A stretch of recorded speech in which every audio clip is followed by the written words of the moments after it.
Welcome to Q&A, Social Security Disability Today.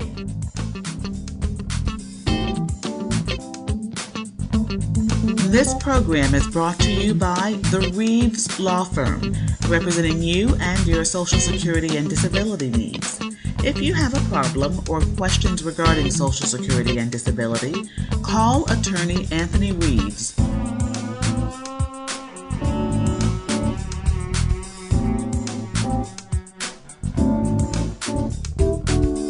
Here's your host, attorney Anthony Reeves. How do I know if I should apply for disability benefits for my child? That is a tough question.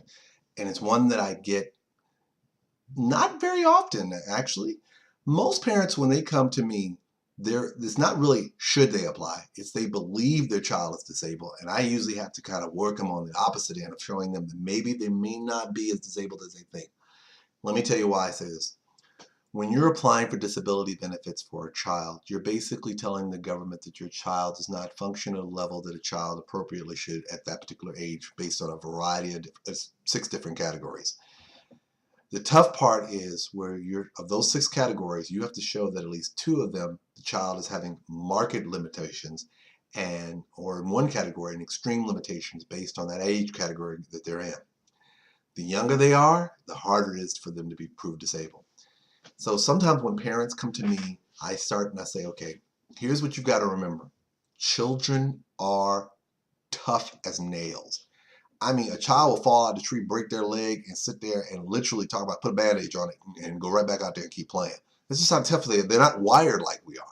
So in their mind, it's all about gotta go, man. Too much going on.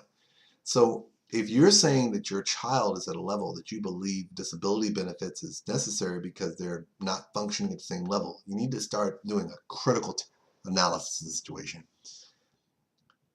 One thing, don't compare child to child. That happens a lot. Parents do that.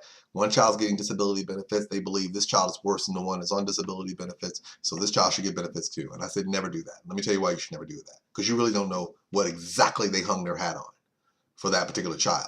And this child may not have that condition, that situation. That's the first thing.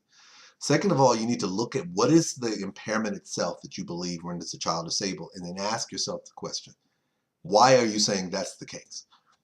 Most people come to me, the biggest thing that I typically see for kids is behavioral and learning.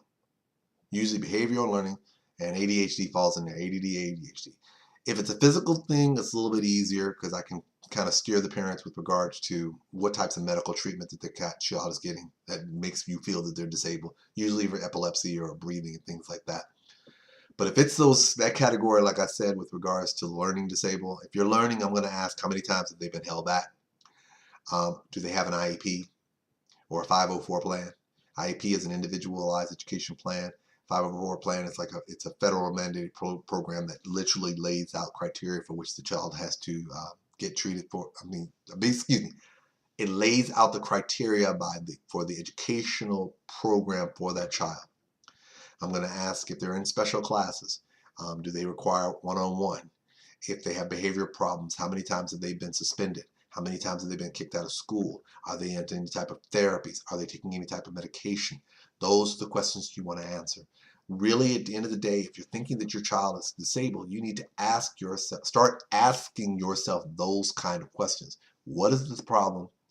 And once we've identified the problem, what are the things that are going on that supports that problem is disabling?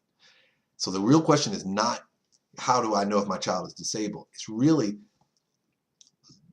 get all the information that you have on your child and then go to someone and ask. This is one of those times where I tell people going to a representative is a good thing. Some people are like, oh, you're just doing that because you're trying to make some money. Well, I ain't gonna lie, I'm in the business to make money. But in the same instance, this is what I mean when I say this. The reality is that when you're trying to apply for disability benefits as an adult, it's a little easier because the threshold is, does your condition keep you from working? It doesn't have that same threshold for kids. You don't say, well, does your condition keep you from going to school? What you're basically saying is your child having problems to such a level that other child in the same age group don't have the same level. but it has to be significantly, not just occasionally, not obviously, not a little problem. I mean, significantly. So if you're saying your child has behavior problems, well, what's a behavior problem? The fact that your child maybe, rolls his eyes or her eyes, okay, that may be a problem. That's a problem, but that may not be a significant problem.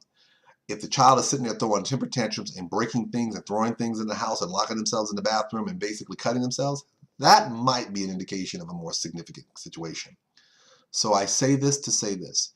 If you're trying to decide if your child is disabled, get as much information about all of the things that you have to deal with that child and go to someone and show it to them. So this way you can get a better indication of how severe your child is. Now I know you're a parent, you're like, this is my baby. I know how my baby get down.